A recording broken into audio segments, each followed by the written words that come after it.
for starters, hashtag I'm not a lawyer, so I can't officially give any advice. I can't think of anywhere obvious where you could get a an employment agreement. Like what I have done over the years, and it's very cheeky, is to like find someone else in the same business and take inspiration from theirs.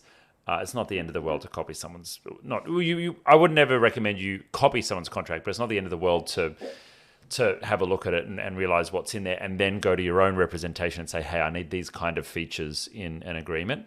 In terms of the employment agreements for your team or contracting agreements for your team, it's tough. Like enforceability is pretty challenging, and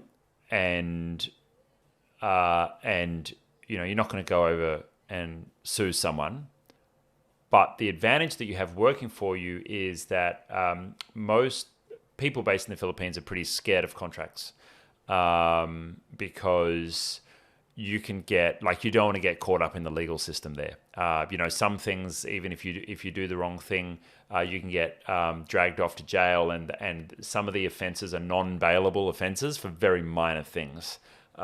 So people are pretty scared of getting on the wrong side of the law, and in some instances, police just shoot you. But that's hashtag Philippines.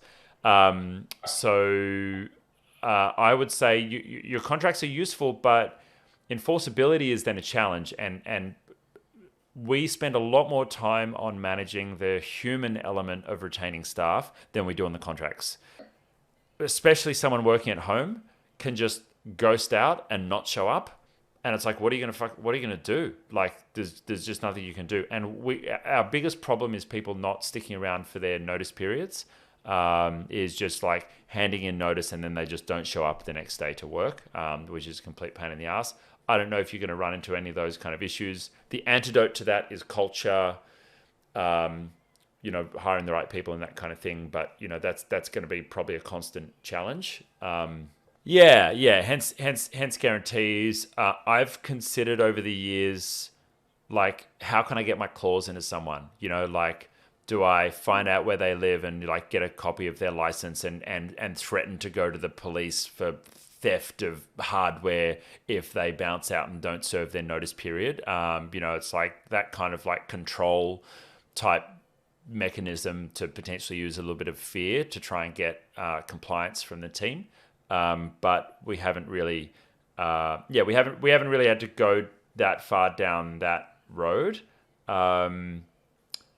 And yeah, that's, I guess, one of the challenges of like the VA industry, right? Is people can bounce out and there aren't really many repercussions, which would be an advantage of incorporating locally.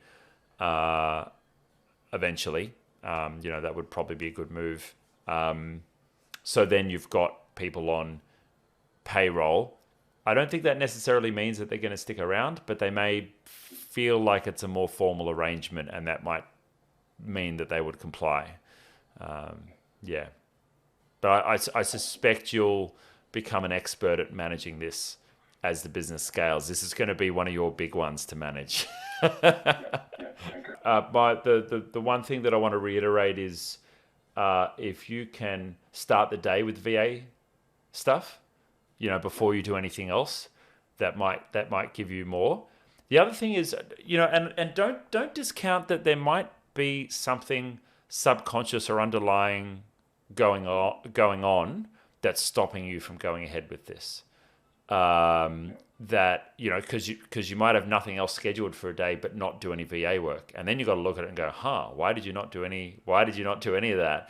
And so maybe just like try and track that as a thread.